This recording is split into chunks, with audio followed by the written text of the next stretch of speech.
नौकरी चली जाएगी क्या? यशोदा बोली नहीं नहीं नौकरी नहीं जाएगी, एक काम कर, तू जाओ लाला का कपड़ा साफ कर लो, तब तक मैं दधि मंथन करूं। तब तक दूसरी आ गई, जाओ झाड़ू लगा लो। तीसरी आ गई, जाओ बर्तन मल लो।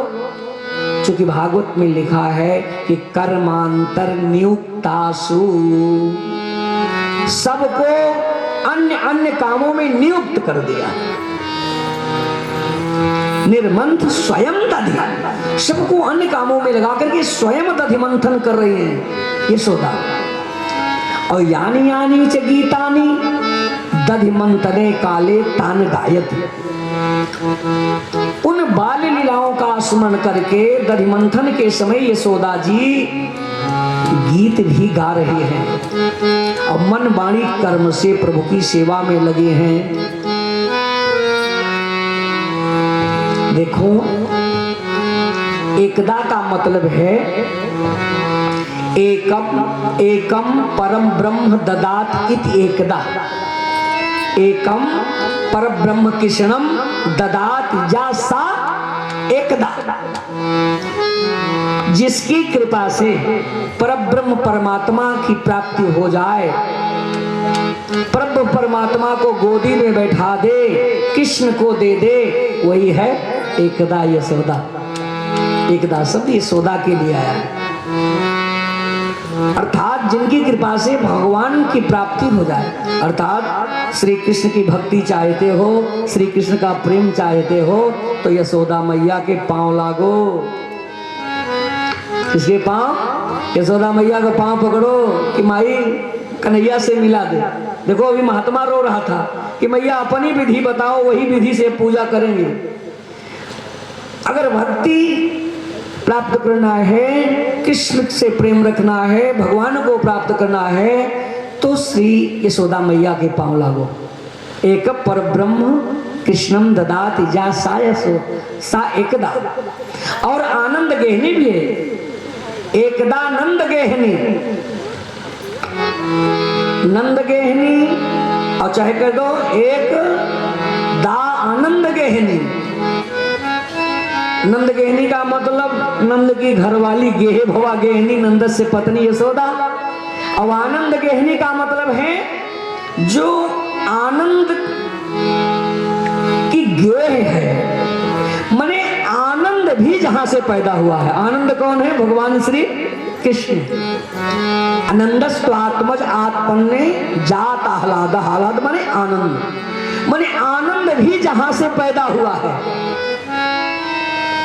वो आनंद की गहनी है, आनंद को भी पैदा करने वाली है। जैसे सबकी योनि भगवान श्री कृष्ण है, तो श्री कृष्ण आनंद को भी पैदा करने वाली आनंद सिंधु राशि तो भगवान श्री कृष्ण है, लेकिन उस सिंधु राशि का भी जन्म देने वाली यशोदा है, वो आनंद गहनी है। अर्थात आनंद श्री कृष्ण को चाहते हो, परमात्मा को चाहते हो, तो आनंद गहनी का पांव पकड़ो, वो आनंद को भी पैदा किए है। आनंद की देने वाली तो यशोदा है। अर्थात यशोदा माने भक्ति। भगवान का प्राकट कहाँ है? अब सीधे आ जाओ अपने रास्ता को। भगवान तो कण कण में है, हमारे अंदर भी, आपके अंदर है। अगर यशोदा भक्ति हो, आनंद गेहनी हो, आनंद गेहनी का मतलब भक्ति, तो जो हृदय का आनंद है वो प्रकट हो जाए।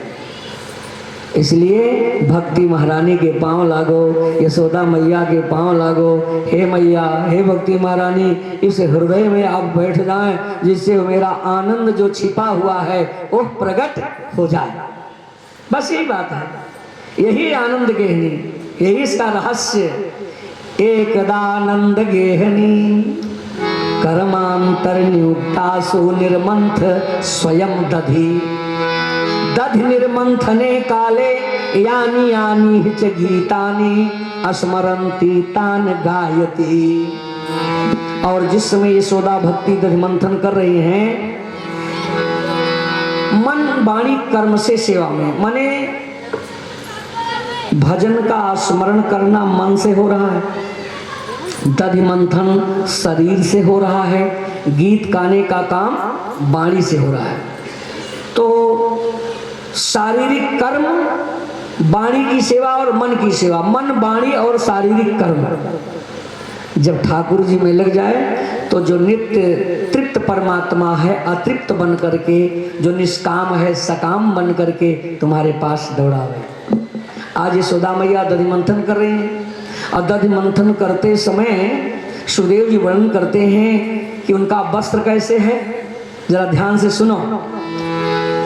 क्षौमं वासाः पृथुकटितटे बिभ्रति सूत्रनाथं पुत्रस्नेहसनुत्कुचयुगं जातकम्पं च शोभ्रो रजाकर्षसमभुज चलत कंकणं कुण्डले च स्वेनं भक्तं कवर विगलं मालती निर्ममंथा। जरा इसका हिंदी अर्थ जो बिल्कुल शाब्दिक पहले वो सुन लो। शाब्दिक अर्थ ये है कि यशोदा मैया रेशमी कपड़े को पहने हैं, घाघरा, और उस घाघरा को सूत की डोरी से बांधे हैं कस करके। यशोदा मैया के सुंदर मुखड़े पर सुंदर भौहें विराजमान, शुभ्रू है ना, सुशोभना भ्रू जस से, ऐसी यशोदा मैया के देखो अर्थ है। यशोदा मैया की भौहें जो हैं बहुत सुंदर हैं। किस समय की बात है? जिस समय दधि मंथन कर रही है यशोदा मैया रेशमी घाघरा पहने हैं, सूत की डोरी को से कस के घाघरा को बांधे हैं, उनकी भौहें बहुत सुंदर हैं, उनके स्तनों से दूध चूचुहा रहे हैं और कानों का कुंडल बार बार मुंह चूम रहा है, कान हाथ का कंगन डोल रहा है और पंखुड़ियों की चमेली आदि जो चोटियों की जो पंखुड़ियां हैं पांव पे नीचे गिर रहे हैं। अर्थ यही है। अगर इस श्लोक को बोल के ऐसा अर्थ बताएं तो आपको कैसा लगेगा? देखिए तो कहानी जैसे है, चाहे पंखुड़ी नीचे गिरे या ऊपर गिरे। यशोदा मैया का दूध चुहाने से क्या मतलब? अब बहुत से लोग तो दूसरे भाव में ले जाते हैं, पंडित जी तो कैसी कथा कर रहे हैं। लेकिन ध्यान से थोड़ा सा क्षमा करना, और आप सबका भी ध्यान मैं उस ओर ले जा रहा हूं जिस समय की परिस्थिति है। कभी कभी इस बात पर मैं इसलिए जोर से कह रहा हूं कि मैं किसी को कथा, इसको हमसे कथा लेने आया था, डेट लेने आया था और बताए कहाँ कथा है, बताए फला स्थान पे कथा लेने आया था, और कथा में यही प्रकरण चल रहा था। तो एक साथ उनके सज्जन की वक्ता की निगाह तो हर जगह पहुंच जाती है। तो बगले कह रहे देखो पंडित जी, आवाज में हमारे कान में आया, बगल में बैठा था कि पता नहीं बेवकूफ़ कहाँ से आए थे पंडित जी, ऐसे से आप कथा सुना रहे थे कि पंडित जी बहुत रसिक हैं, तरह तरह की बात है कि उनके स्तनों से दूध चुहा रहे थे। तो इसलिए मैं आप सबसे कह रहा हूँ, यहाँ पर प्रबुद्ध वर्ग बैठे हैं, पहले जिस समय की परिस्थिति है उसका ध्यान दीजिए। अब कथा कौन सुना रहा है उसको, अर्थात वक्ता, वक्ता की परिस्थिति, श्रोता की परिस्थिति और वाच्य की परिस्थिति। समझ गए कि नहीं? वक्ता कौन है, कथा कौन कह रहा है, भला उस पर विचार करो। कुछ ऐसे बता होते हैं कि उनकी अगर अच्छा वो फला आए थे वहां से, अरे भैया वो तो कुछ भी कह सकते हैं, कुछ लोग उन पे उंगली उठाते हैं। एक कुछ ऐसे वक्ता है देखिए पंडित जी की बात है तो हम नहीं मानेंगे। तो वक्ता कौन है जबकि बात है, श्रोता कौन है और वाच्य कौन है? तो ध्यान से सुनो। वक्ता तो वो है पूज्यपाद सुखदेव जी, जिस समय की बात है, जो त्रिगुणात्मयी माया को काट करके गर्भ से ही आए, उन पर माया श्लेष संसार की है ही नहीं, त्रिगुणात्मयी माया से उठ करके खाक करके आए हैं। और परीक्षित भी सबको खाक करके आया है, राजपाट का परित्याग माया को खाक करके गुरु के चरणों में आया है। जो आत्म तत्व का पिपासु परीक्षित, आत्म तत्व का बोध करने वाला सुखदेव, सुशुद्धम शुक्लम कायत गायत इत्सुका, जो शुद्ध माया से परे शुद्ध बात को बोलते हैं, ऐसे सुखदेव जी हैं। और वाच्य माने वहां के अन्य श्रोता कौन है? गंगा के तट पर परमहंसों की जमात है। साधारण सोता नहीं थे, ये सामाजिक साधारण नहीं थे, वहां पर परमहंस इकट्ठा हुए थे, हंस इकट्ठा थे। हंस और परमहंसों की भीड़, ऐसे संत कथा को सुन रहे थे। सुखदेव जैसे वक्ता कथा को कह रहे थे, मुख्य जजमान परीक्षित थे, जिन पर तनिक भी माया नहीं। वो किसी की साड़ी देखने, किसी की भाव देखने गए थे। इसकी स्थिति समझो, बस यही पर भूल जाना चाहिए कि खूब ध्यान सावधानी से सुनना चाहिए। उसका आध्यात्मिक रहस्य क्या है? वस्त्र हो, अंग हो, सबका रहस्य कुछ और है। तो ध्यान से सुनो। ये जो रेशम की साड़ी, सुखदेव जी किसी की साड़ी नहीं देख रहे हैं, रेशम की साड़ी पहने हैं। इसका मतलब है यशोदा जी का वस्त्र कैसे है? रेशमी है। टेरिकॉट सूती से मतलब नहीं, रेशम का मतलब है स्वच्छ और साफ। कैसे भैया? घर रेशम जैसे यार साफ है। ये स्वच्छता अर्थात भक्ति का प्रतीक है रेशम। यशोदा जी रेशमी वस्त्र को पहने हैं और सूत की डोरी से कसने का मतलब है जब चादर जो रेशमी ओढ़े हैं, घाघरा पहने हैं, उसको कस के बांध लिया। इसका मतलब है जैसा भक्ति का रंग चढ़ा है। ध्यान से सुनो, हम परीक्षित को समझा रहे हैं।